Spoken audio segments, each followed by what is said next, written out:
पुसद शहरात अंजुम खानवर जीवघेणा हल्ला. हॉटेल व्यावसायिकासह 2 जखमी. पुसद शहराला आता गुन्हेगारी शहर म्हणून ओळख निर्माण झाली आहे. कायदा व सुव्यवस्थेचा गंभीर प्रश्न निर्माण झाला आहे.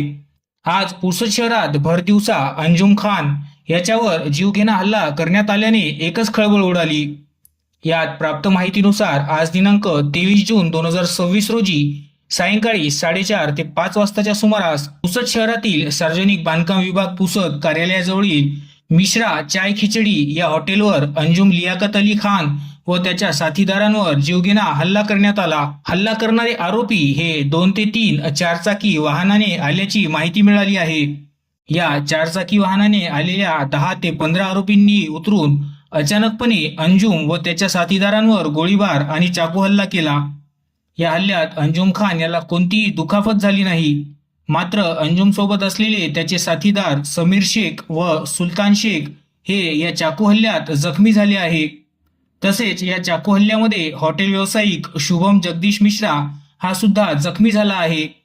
सदर हल्ला हा का करण्यात आला याची अद्याप कोणतीही माहिती नाही. परंतु सदर हल्ला हा जुन्या वाद्याच्या कारणावरून झाला असल्याची माहिती सूत्रांकडून मिळालेली आहे.